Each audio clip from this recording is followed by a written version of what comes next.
Les petits détails des plus grands films, bienvenue dans Aviez-vous remarqué ? Après s'être occupé d'Hydra pendant la Seconde Guerre mondiale, Captain America se retrouve à notre époque face à un ennemi redoutable et familier. Un point de départ qui promet baston et rebondissement, mais aussi petits secrets et détails, c'est parti. Avant de regarder de plus près les références du Soldat de l'Hiver à l'univers Marvel, une tradition dans le genre, ce deuxième opus place donc le cap au XXIe siècle et face à des décennies d'histoire à rattraper. Une histoire qui, si vous avez eu l'occasion de voir le film dans différents pays, peut légèrement changer. En effet, dans cette scène, où on peut voir le super-héros prendre des notes des choses à rattraper, vous aurez peut-être remarqué que cette liste n'est pas la même en fonction des pays.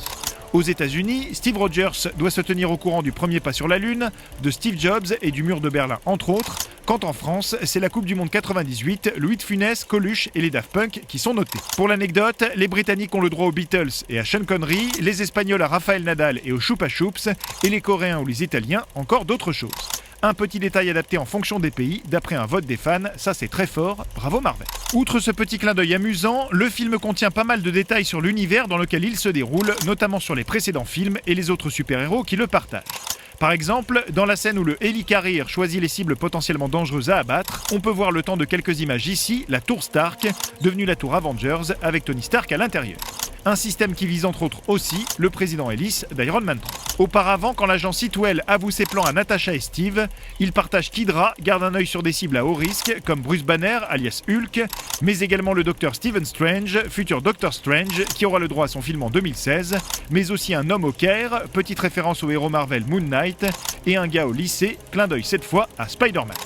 Dans le même genre, on aura de plus noté que Natasha porte un collier avec une petite flèche argentée, symbole de son amitié avec Hawkeye. Enfin, le film contient son lot de petits caméos à ne pas louper. Les plus attentifs auront vu l'auteur du comic book original du Soldat de l'Hiver, Ed Brubaker, ici en scientifique barbu à gauche, le réalisateur Joss Whedon juste là avec un t-shirt Captain America, l'un des réalisateurs du film Joe Russo là en docteur, l'acteur Danny Pudi de la série Community qui passe dire bonjour ici, et on aura pu reconnaître le grand Gary Sinise qui prête sa voix pour l'histoire du commando hurlant dans cette scène du musée. Et bien sûr Stan Lee est visible ici en agent de sécurité.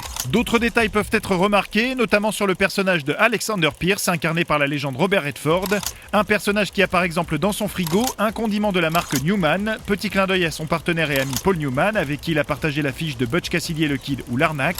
On aura aussi noté que lorsque Rogers rentre chez lui, on peut apercevoir une copie du livre Les Hommes du Président, référence au film dans lequel Redford joua en 1976 aux côtés de Dustin Hoffman. On peut également noter que lorsque Natasha et Steve rencontrent Zola, Scarlett Johansson fait une petite blague avec la phrase « Shall we play a game ?», référence à l'excellent film War Games, ou enfin que sur la tombe de Nick Fury à la fin du film, on peut lire un verset de la Bible, Ézéchiel 25-17, le même verset qu'adorait réciter le personnage de Samuel L. Jackson dans Pulp Fiction. Mais ça bien sûr, vous l'avez bien remarqué. Non ?